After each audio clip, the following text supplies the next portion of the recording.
9 साल में हमने केवल एक लक्ष्य के साथ काम किया है कि हम देशवासियों का, खासकर गरीब और वंचित का जीवन बेहतर बना सके। मैं चाहूंगा कि जो लोग एकेडमिक्स से जुड़े हैं, गवर्नेंस स्टडीज से जुड़े हैं, वो इस दिशा में रिसर्च करें। किसी भी सरकार का फ्यूचर विजन क्या है, स्केल ऑफ वर्किंग क्या है, स्पीड ऑफ वर्किंग क्या है, उसकी वर्क स्पिरिट क्या है, इसका मूल्यांकन किया जाए। इन सभी पैरामीटर्स पर एनडीए सरकार का काम न केवल असाधारण साबित होगा, बल्कि एक मॉडल के तौर पर उभरेगा। हम केवल आज की जरूरतों के लिए काम नहीं कर रहे हैं, हम आने वाली पीढ़ियों के भविष्य को भी सुरक्षित बना रहे हैं। मैं आपको एक उदाहरण देता हूं। हमारे लिए बहुत आसान था कि आजादी के 75 साल पूरे होने पर हम भी कोई स्मारक बना देते, दिल्ली में कोई ऐसी इमारत अपने नाम पर खड़ी कर देते थे या कोई मूर्ति लगवा देते। लेकिन हम देश के कोने कोने में 1 लाख अमृत सरोवर बना रहे हैं। हमारा स्केल, हमारा स्पीड, हमारी स्पिरिट और इसकी वजह से हमारे काम का स्कोप ये अभूतपूर्व है। हम विकास भी कर रहे हैं और विरासत को भी सहेज रहे हैं। हम मेक इन इंडिया पर भी बल दे रहे हैं और पर्यावरण की रक्षा भी कर रहे हैं। साथियों, एनडीए के गठन से लेकर ही हमारा संकल्प समाज के अंतिम व्यक्ति तक पहुंचने का रहा। जो वंचित है, जो शोषित है, उसको सशक्त करना हमारी प्राथमिकता है। आज देश की जनता देख रही है कि एनडीए में कौन कौन से दल हैं। एनडीए में जितने भी दल हैं, वे समाज के ऐसे वर्गों के बीच काम करते हैं जो वंचित रहे हैं, शोषित रहे हैं। हमारे समूह में गांव, किसान, दलित, पिछड़े, आदिवासियों के बीच काम करने वाले ये सारे नेता यहां। एनडीए में जो दल है, वो ऐसे क्षेत्रों में काम करते हैं जिनकी पहले दिल्ली में सुनवाई तक नहीं होती थी। एनडीए एक प्रकार से क्षेत्रीय आकांक्षाओं का बहुत ही खूबसूरत इंद्रधनुष है। एनडीए देश के लिए, देश के लोगों के लिए समर्पित है। एनडीए की विचारधारा है nation first, security of nation first. NDA की विचारधारा है प्रोग्रेस फर्स्ट। एनडीए की विचारधारा है empowerment of people first. NDA की एक और विशेषता रही, जब हम विपक्ष में थे तब भी हमने हमेशा सकारात्मक राजनीति की। हमने कभी नकारात्मक राजनीति का रास्ता नहीं चुना। हमने लोकतंत्र को मजबूत करने के लिए अपना हर दायित्व निभाया। हमने विपक्ष में रहकर सरकारों का विरोध किया, उनके घोटालों को सामने लाए, लेकिन कभी जनादेश का अपमान नहीं किया। हमने सरकारों का विरोध करने के लिए कभी भी विदेशी मदद नहीं मांगी। हम विपक्ष में रहे, लेकिन हमने देश के विकास में न रोड़े अटकाए और ना ही रुकावट बने। आजकल हम देखते हैं कि केंद्र सरकार की योजनाओं को विपक्ष की कई राज्य सरकारें अपने यहां लागू नहीं होने देती। अगर ये योजनाएं लागू होती भी हैं तो उन्हें रफ्तार नहीं पकड़ने दी जाती। ये लोग सोचते हैं कि अगर उनके राज्यों में गरीबों को केंद्र की योजना का लाभ मिल गया तो कैसे काम चलेगा, उनकी राजनीति कैसे चलेगी। मुझे याद है, गरीबों के घर के लिए, हर घर जल के लिए, आयुष्मान भारत योजना के लिए कितनी ही बार विपक्ष के मुख्यमंत्रियों को मुझे चिट्ठियां लिखनी पड़ती है, लेकिन ये लोग गरीब के कल्याण को भी राजनीतिक नफा नुकसान से ही तोलते रहे। एनडीए के 25 वर्षों की इस यात्रा के साथ एक और सुखद संयोग जुड़ा है। ये वो समय है जब हमारा देश आने वाले 25 वर्षों में एक बड़े लक्ष्य की प्राप्ति के लिए कदम बढ़ा रहा है। ये लक्ष्य विकसित भारत का है, आत्मनिर्भर भारत का है। कोटि कोटि भारतीय आज नए संकल्पों की ऊर्जा से भरे हुए हैं। इस महत्वपूर्ण कालखंड में एनडीए की बहुत बड़ी भूमिका है। एक तरह से ये नई ऊर्जा से भरी हुई त्रिशक्ति है।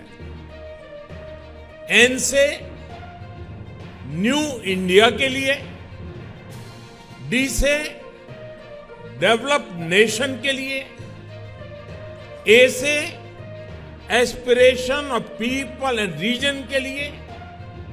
आज देश का गरीब, देश का मध्यम वर्ग, देश के युवा, महिलाएं, दलित, पीड़ित, शोषित, वंचित, आदिवासी सभी का विश्वास एनडीए पर है।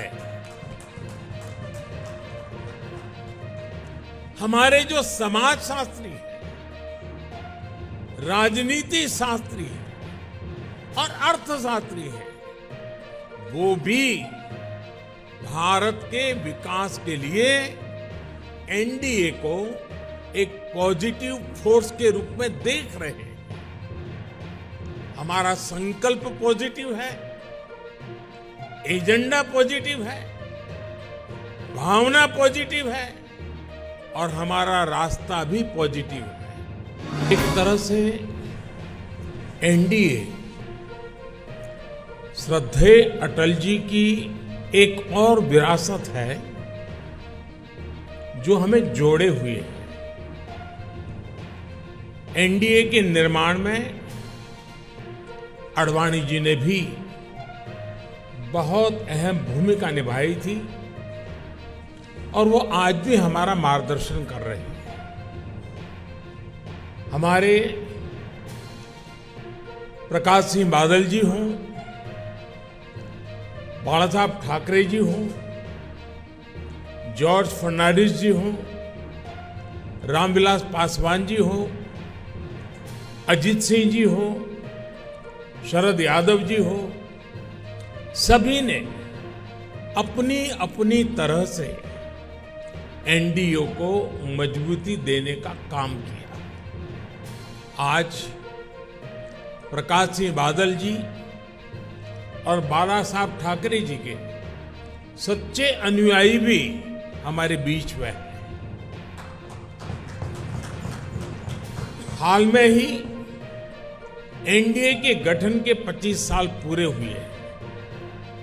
ये 25 वर्ष देश की प्रगति को गति देने और क्षेत्रीय आकांक्षाओं को पूरा करने के रहे, यानी राज्यों के विकास से राष्ट्र का विकास। इस मंत्र को एनडीए ने निरंतर सशक्त किया है। इस यात्रा में जो पुराने साथी रहे हैं, मैं उनका तहे दिल से अभिनंदन करता हूं। भविष्य की यात्रा के लिए जो नए साथी आए हैं, मैं उनका हृदय से स्वागत करता हूं। याद होगा, जब भी पिछली सरकार के कुशासन पर सवाल उठते थे तो गठबंधन की मजबूरियां गिनाई जाती थी। बहाना एक ही, गठबंधन के कारण। क्रेडिट लेने के लिए तो हर कोई आगे आता था, लेकिन जैसे ही कुछ गड़बड़ होती थी तुरंत अपने सहयोगियों पर दोष मढ़ दिया जाता था। हम सौभाग्यशाली हैं कि एनडीए की स्थिति इससे बिल्कुल विपरीत है, अलग है। हमारे लिए गठबंधन मजबूरी का नहीं, बल्कि मजबूती का माध्यम है। एनडीए कोएलिशन कंपल्सन्स का नहीं, बल्कि कोएलिशन कॉन्ट्रिब्यूशंस का प्रतीक है। क्रेडिट भी सबका है, दायित्व भी सबका है। एनडीए में कोई भी राजनीतिक दल बड़ा और कोई भी राजनीतिक दल छोटा नहीं है। हम सभी एक लक्ष्य के लिए आगे बढ़ रहे हैं। आपने देखा है, 2014 हो या फिर 2019, भाजपा को बहुमत से अधिक सीटें मिली, लेकिन सरकार एनडीए की ही रही, एनडीए की भागीदारी बनी रही। जब गठबंधन सत्ता की मजबूरी का हो, जब गठबंधन भ्रष्टाचार की नीयत से हो, जब गठबंधन परिवारवाद की नीति पर आधारित हो, जब गठबंधन जातिवाद और क्षेत्रवाद को ध्यान में रखकर किया गया हो, तो वो गठबंधन देश का बहुत नुकसान करता है। 2014 से पहले की गठबंधन सरकार का उदाहरण हमारे सामने है।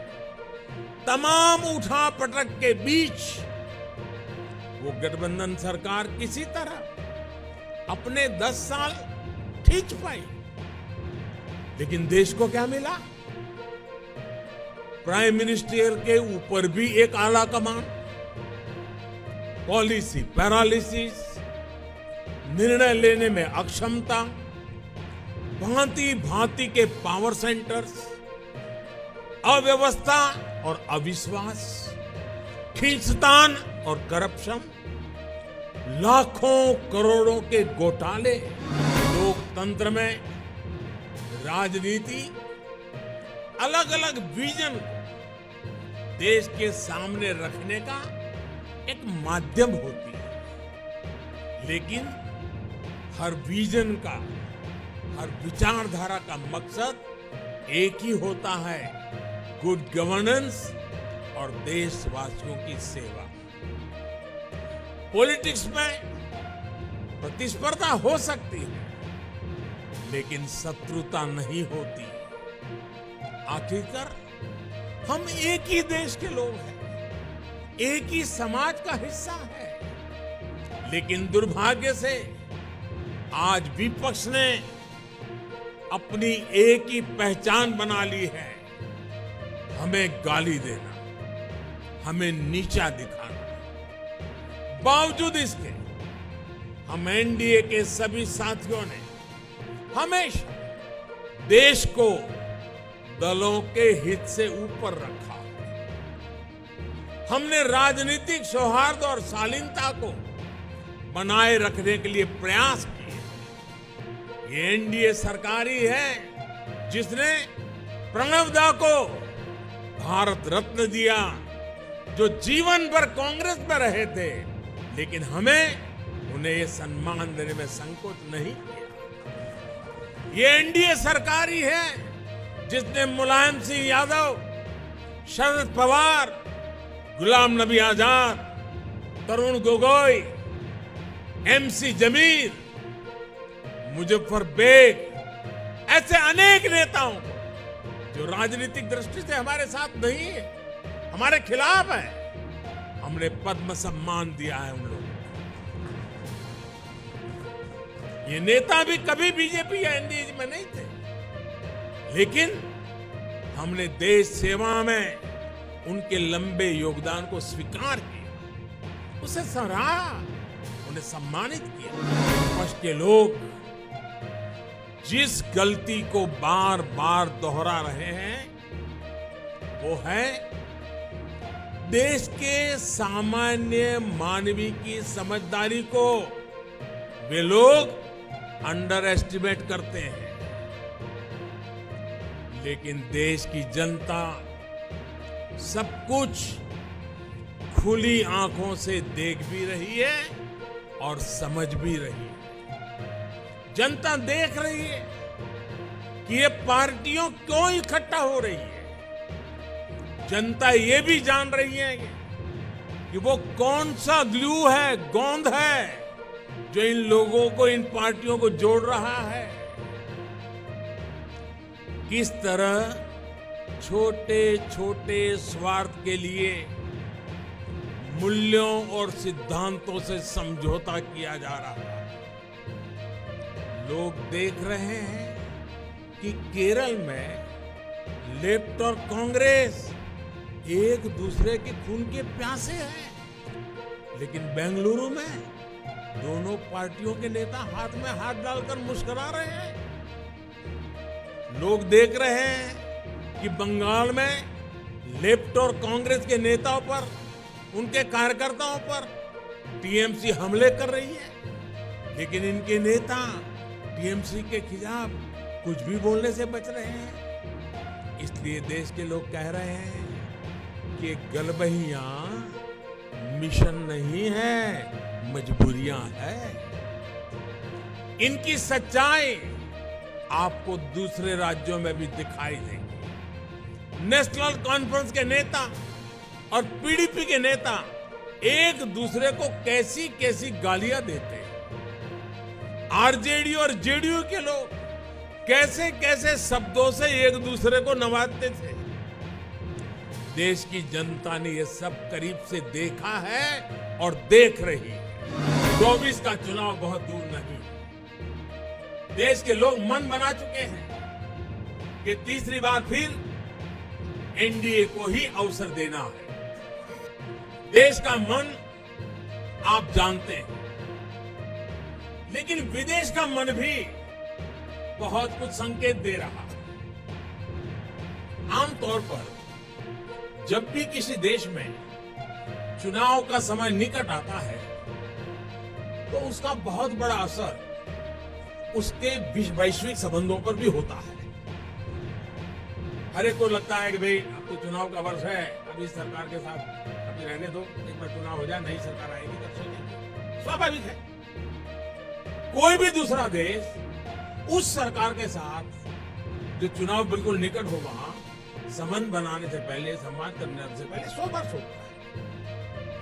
फॉरेन कंट्री हमेशा चुनाव के नतीजों का इंतजार करते हैं। लास्ट ईयर जब होता है तो सोचते हैं कि एक बार चुनाव नतीजा आ जाना तो फिर देखेंगे।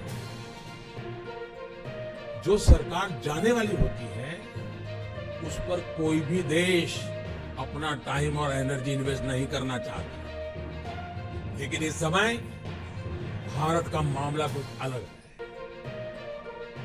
सबको पता है कि हमारे यहां कुछ महीनों में चुनाव होने वाले हैं, फिर भी अनेकों महत्वपूर्ण देश, चाहे अमेरिका हो, फ्रांस हो, ऑस्ट्रेलिया हो, जापान हो, यूएई हो, यूके हो, सब एनडीए सरकार के प्रतिनिधियों को इनवाइट कर रहे हैं।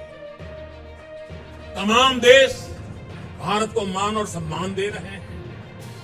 कितने ही देश भारत के साथ बड़े बड़े और वो भी दूरगामी समझौते कर रहे हैं। ऐसा इसलिए क्योंकि वो भी जानते हैं कि भारत के लोगों का भरोसा एनडीए पर है। यानी भारत में जनमत किसके साथ है ये दुनिया के देशों को भी पता है।